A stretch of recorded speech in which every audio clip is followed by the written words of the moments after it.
Hello world, gue Arifatur Rahman dan selamat datang di Codeflow. Oke guys, gimana kuliah kalian? Lancar-lancar aja kan? Atau lagi pada pusing nih sama tugas-tugas? Well, dalam kuliah pasti nggak akan jauh sih dengan yang namanya tugas. Di antara jenis-jenis tugas tersebut, biasanya ada tugas yang harus kita berkelompok. Kalau di IF, kalian pasti kenal banget dengan namanya tugas besar. Nggak di IF juga sih, tapi ya pastilah ada tugas besar. Nah, tugas besar ini biasanya bakal dijadiin sebagai tugas pamungkas untuk beberapa matkul di perkuliahan. Nah, hal ini juga lagi dialamin oleh teman kita yang satu ini.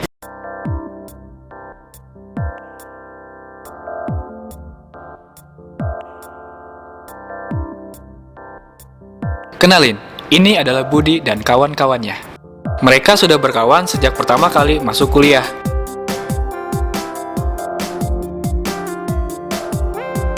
Dalam mengerjakan tugas kuliah, mereka selalu mengerjakannya berbarengan. Bahkan, ketika datang tugas yang berkelompok, mereka ingin sekali dalam satu kelompok yang sama, karena sudah saling mengenal satu sama lain. Di penghujung semester ini, dosen mereka akan memberikan sebuah tugas besar yang berbentuk program. Hanya saja, mereka belum tahu apakah tugas tersebut akan dijadikan tugas kelompok atau tidak. Mereka menunggu info tugas tersebut di situs informasi kuliah milik kampus. Dan ternyata, setelah dilihat deskripsinya, tugas itu ternyata tugas besar berkelompok. Baik Budi dan teman-temannya bingung bagaimana caranya mengerjakan tugas secara bersama-sama. Setelah berpikir cukup lama, lalu Budi pun terbesit ide. Budi kepikiran untuk menggunakan flash disk sebagai media untuk mengerjakan tugas tersebut secara bersama-sama. Mereka pun langsung bergegas mengerjakan program tersebut di laptop masing-masing. Dan hasil pekerjaannya nanti disimpan di flash disk untuk diberikan ke Budi. Setelah mereka beres mengerjakan tugas masing-masing, mereka memberikan flash disk berisi file-file pekerjaan mereka ke Budi. Setelah dimasukkan flash disk ke laptop Budi, muncul berbagai macam masalah.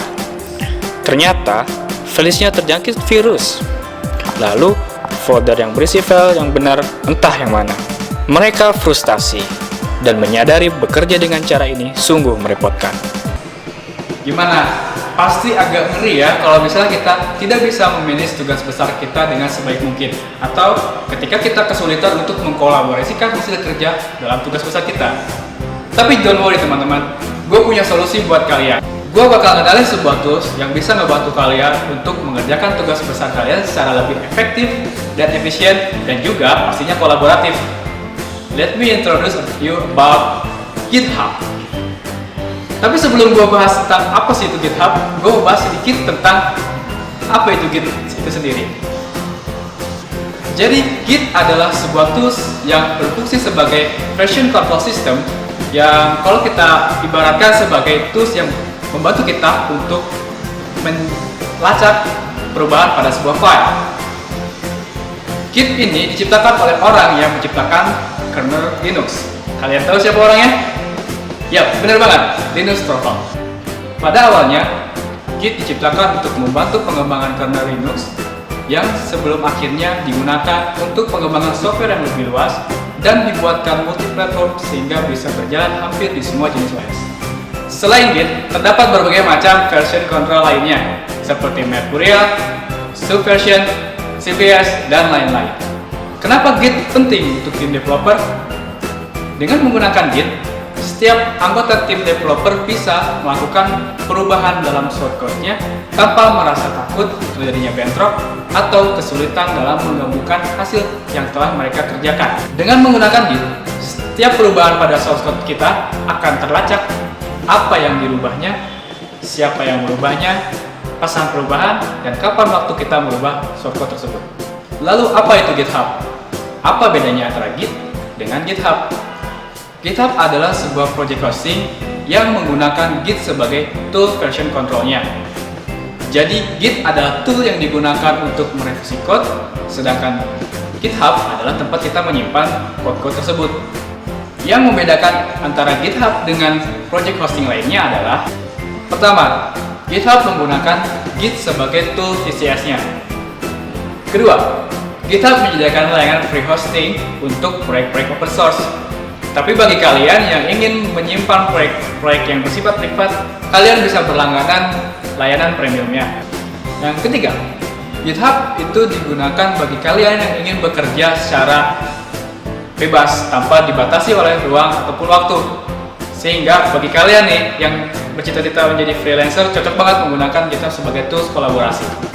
Selanjutnya yang keempat, selain tempat kita menyimpan proyek kita, GitHub juga bisa berfungsi sebagai media sosial bagi para pengembang software.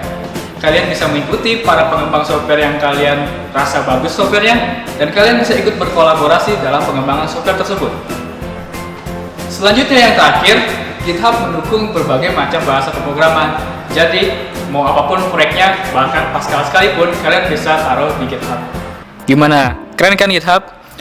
Dan setelah mengetahui penggunaan Git, kini pekerjaan kelompok Budi menjadi lebih mudah. Budi sudah tidak perlu lagi menggabungkan file-file program secara manual. Budi hanya cukup pull dari pekerjaan yang sudah dilakukan oleh teman-temannya. Begitupun sebaliknya, pekerjaan Budi yang selesai hanya cukup di-push ke repository untuk bisa di-pull oleh teman-temannya. Selain itu juga, Budi sudah tidak perlu lagi pusing dengan kode yang bentrok atau error, karena Git akan memberitahukan jika kode di suatu baris berbentrokan dengan kode yang dikerjakan oleh orang lain. Budi hanya perlu meresolve dengan memilih versi yang paling benar, entah itu punya dia atau punya temannya. Dan akhirnya tugas besar mereka selesai dengan hasil yang memuaskan. Yeay! Oke teman-teman, itulah code vlog kita kali ini. Mudah-mudahan kalian bisa memetik ilmu dari video kali ini dan tertarik untuk ngulik lebih jauh lagi.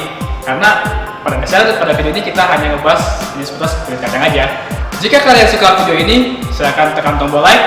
Dan jika ada yang ingin tanyakan, silahkan tanya di kolom komentar. Dan jangan lupa untuk subscribe untuk lihat video kita selanjutnya. Sampai ketemu lagi di video selanjutnya. See you!